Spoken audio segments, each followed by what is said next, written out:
All right, good to see you folks. We're going to continue with the section on chapter 4 called the equation of the line. And we're going to be moving into part 6 of the equation of the line. The prior 5 parts all involved the concept of slope in one way or another. And as we move into part 6, here's what we're going to be dealing with. We're going to be writing the equation of the line in either slope-intercept form or standard form that pertains to parallel lines or perpendicular lines. And we're going to find out in this section that the concept of slope is going to be instrumental in being able to write the equation of the line that we're going to be asked to do. Now, I'm going to start in this way as we begin this part 6. Here is the primary kind of question that's going to be asked of you on an exam. It's going to ask you to write the equation of the line that contains a particular point, a particular ordered pair, and then it will say, and is parallel or and is perpendicular to the graph whose equation is dada, whose equation could be x minus 4y is equal to 20, or whose equation would be negative 1x plus 4y is equal to 6. In other words, the question is going to ask you to write the equation of the line that contains a particular point and is either going to be parallel or perpendicular to the graph of an equation whose name is, let's say, one of these. And in order to be able to write that equation, we're going to have to know how the concept of slope is tied to parallel lines or perpendicular lines. So this section called Part 6, dealing with parallel and perpendicular lines, is twofold in what we need to look at.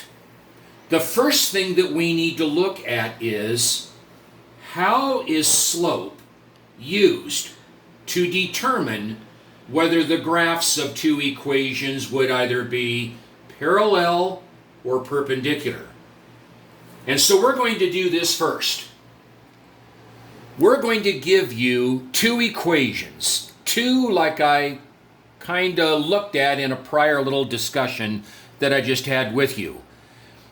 We're going to take a look at a pair of equations, and we're going to determine, by using the concept of slope, how we can tell, without doing any graphing, whether the graphs of these two equations would be parallel, perpendicular, or neither.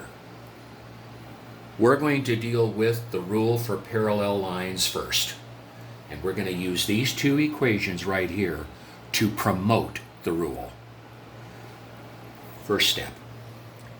Parallel lines are two lines graphed in the same coordinate plane that never intersect. These pair. They never intersect. One thing we can tell immediately by these two graphs, the y-intercepts of both graphs are completely different. That's one thing that we're going to see. But I wanted to share that just so that you could see the image of parallel lines. Now, let's come down to the proof. Let's come down to this pair of equations right here. We're going to use this pair to help us determine what the rule will be using slope as to how we can tell that these graphs would give us parallel lines. So here's what we need to do first. We need to take each of these two equations. I wrote the first one here, wrote the second one here. The first thing that we need to do is find the slopes of each one of these equations. And once we find the slopes of each one of these equations, it's going to give us, it's going to tell us a rule. It's going to convey to us a rule that we can follow that will tell us, without doing any graphs, that the lines will be parallel. Let's take this first equation, and to find its slope from a previous lesson in chapter 4, let's solve this equation for y. So we have to get rid of this 1x. We get rid of it by its additive inverse. So negative 1x there, and a negative 1x there. We'll get a negative 4y is equal to a negative 1x, positive 20, over negative 4, over negative 4, over negative 4. And we'll get y is equal to negative divided by negative, a positive 1/4 x, positive divided by negative, a negative 5. Now, we're going to identify two specific things from this equation that is now solved for y. It is in slope-intercept form. We're going to identify the slope first. I'll put it right here. 1/4. And the y-intercept. The y-intercept is principally negative 5. But the way that we should write it is the ordered pair 0, negative 5. Remember, any ordered pair in which the x value is 0 will always be the y-intercept. So there's the slope and the y-intercept for the first equation. We do the same thing for the second one. Let's solve it for y. Positive 1x. Positive 1x. 4y is equal to 1x plus 6 over 4, over 4, over 4. Y is equal to 1/4 x plus, it doesn't divide evenly, 6 divided by 4. We'll just reduce it by 2 and get it down to 3 over 2. The slope, 1/4. The y-intercept, 0, 3 over 2. Now, people, I want you to look at the respective slopes of both equations and the respective y-intercepts from both. And you'll notice something special. Notice that the slopes of both of these equations are the same. Slopes are 1/4. They're the same. And notice that the y-intercepts are different. Here is the rule that will let us know, without doing any graphing, for a pair of equations. How do we know that the graphs, that the lines would be parallel? 2 steps, 2 items. The slopes of both equations must be the same, and the y-intercepts must be different. So right over here, the rule for parallel lines. Rule 1. Same slopes. Rule 2. Different y-intercepts.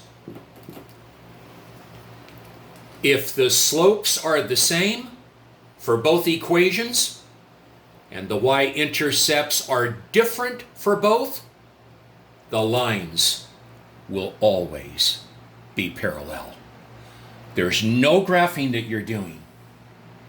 You solve each equation for y, you get each one of them in slope-intercept form, you look at the slopes, you look at the y-intercepts. If the slopes are the same and the y-intercepts are different, they are parallel.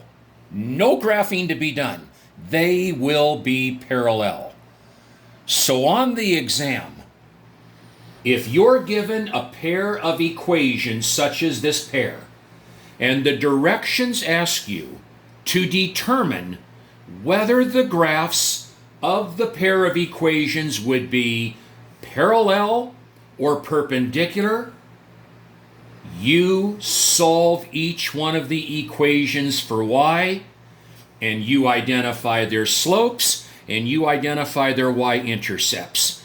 If the slopes are the same and the y-intercepts are different, you would write down as your answer, the graphs will be parallel. That's the rule for parallel. All right? Now let's move to the rule of perpendicular.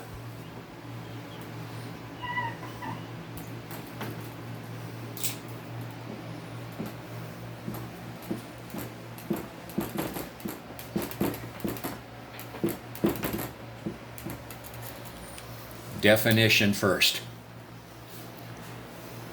Perpendicular lines are two lines graphed on the same coordinate plane that intersect at 90-degree angles, or that intersect at right angles. 90 degrees, 90, 90, 90.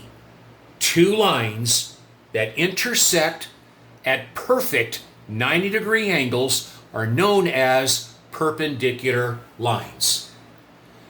Now, if you are given a pair of equations, such as this pair, and the question that's being asked of you on an exam is, determine whether the graphs for the following pair of equations would be parallel or perpendicular.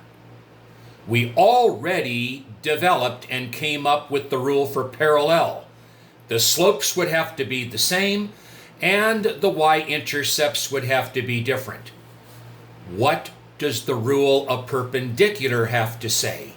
Well, the first thing that we have to do here is what we did on the parallel rule. We have to identify the slopes of each one of the equations. So let's go to the first one. We solve for y. The first one is already solved for y. So we can identify its slope right now, and I'm going to put it right to the left of its equation. M is equal to the coefficient of x when the equation is solved for y. The slope, 3/5. The second one, we're going to have to solve it for y. Get rid of the 5x. Negative 5x, negative 5x. 3y is equal to a negative 5x plus 3 over 3 over 3 over 3. Y is equal to a negative 5/3 x plus 1. Let's identify the slope of this one. M is equal, coefficient of x, negative 5/3. Now, by the way, before we establish the rule for perpendicular lines has nothing to do with y-intercepts. That's why I didn't identify the y-intercepts. Perpendicular lines only has to do with the slope. Look at those two slopes. If I had this written up on the board in the classroom and I turned around to face you and I asked you, what can you tell me about the relationship between those two slopes? I'll guarantee you somebodies are going to put their hand up and say they look like they're reciprocals of one another. And you're certainly right in the word reciprocal. If you cover up that negative sign on that negative 5/3, the relationship between 3/5 and 5/3, they're reciprocals of one another. But if I put it and leave it the way that it is, there's two words that have to be said that identify the rule for perpendicular lines. The slopes must be opposite reciprocals.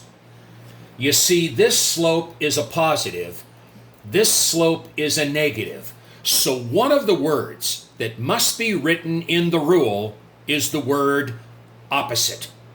And the other word is the relationship between 3/5 and 5/3. They're reciprocals. Now put the whole package together.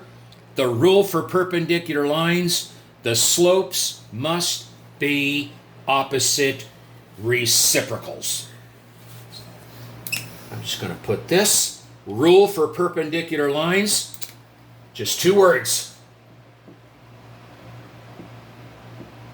Opposite reciprocals. The slopes must be opposite reciprocals to one another.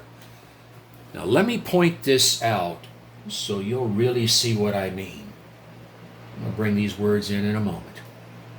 I'm going to start with this slope of this first equation, and I'm going to bring it down right here. I'm going to draw an arrow out to the right there, and I'm going to put another one there. Now, people watch what I do, and this will validate this rule. Let's take this slope, the slope of the first equation, and let's change it to its opposite first. The opposite of a positive 3/5 would be a negative 3/5. So I changed it to its opposite. Now let's take this and reciprocate it. Flip it upside down, and you'll get this. And notice that negative 5/3 that we got as a result of opposite and then reciprocal, it gave us the other slope. Let's start with him.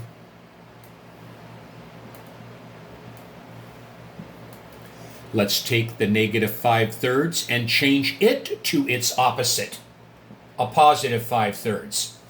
Then reciprocate 5/3.